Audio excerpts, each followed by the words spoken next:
For self-realization, what is required? Continuous practice of dhyana.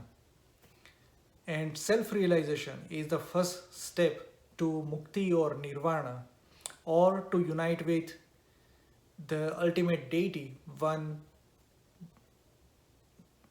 devotes herself or himself. So self-realization is the key, is the beginning of such process. Why? Let's try to understand that. Let's try to discuss how it helps us in walking in that path to meet our ultimate goal. Science explains two phenomena which are equally applied to waves and particles, sound waves uh, or the lights, equally applicable. Those two phenomena are interference and diffraction.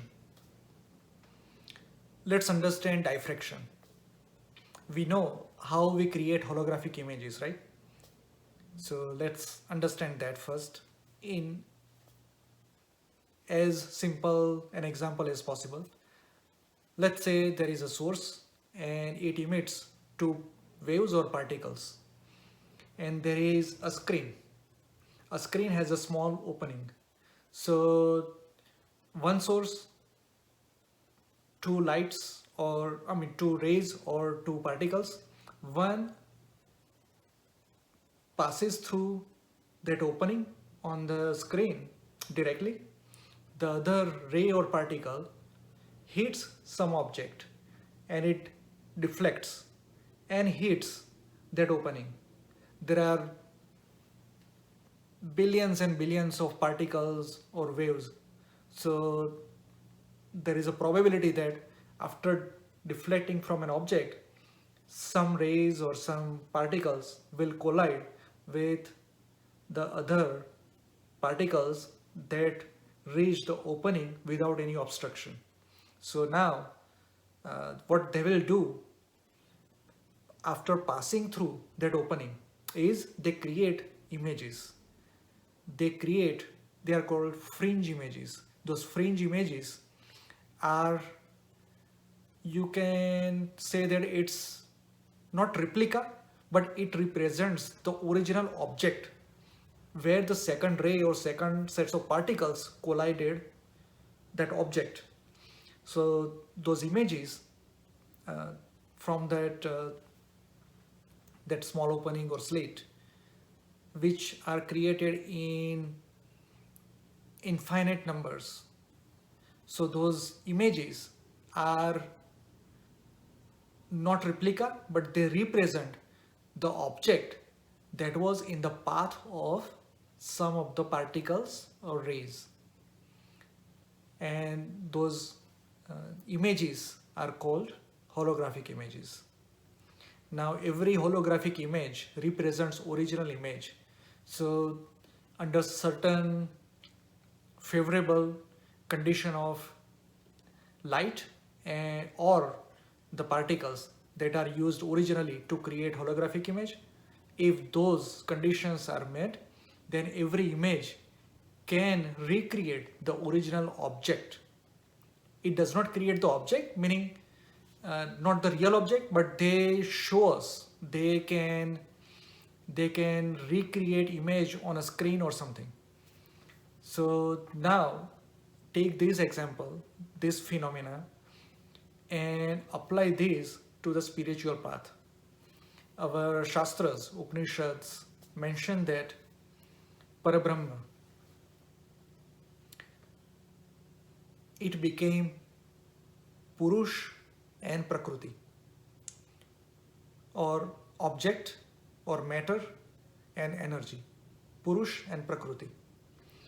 And they collided over onto Maya. Maya is like a, a screen, a screen that does not let through any energy or any particle or any object, but it has, like our double slit or our holographic slit experiment, it has some openings, and those openings create infinite individual images which we call as Atman.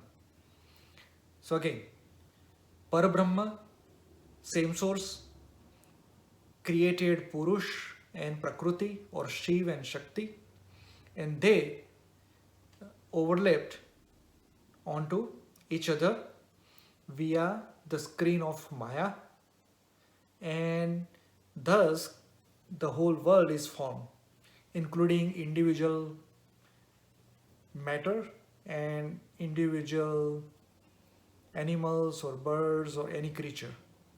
So whether there is inanimate object or animate object, live object like us, every single particle in this universe carries that original image of that original object or whatever it is. I won't call it object, whatever it is. We cannot comprehend that. So let's go back.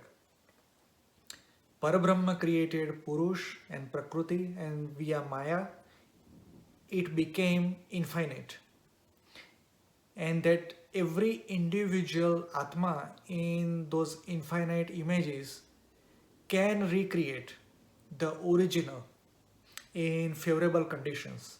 And that's why it is important to know one's self, to know one's Atma or Atman, so that that is the beginning.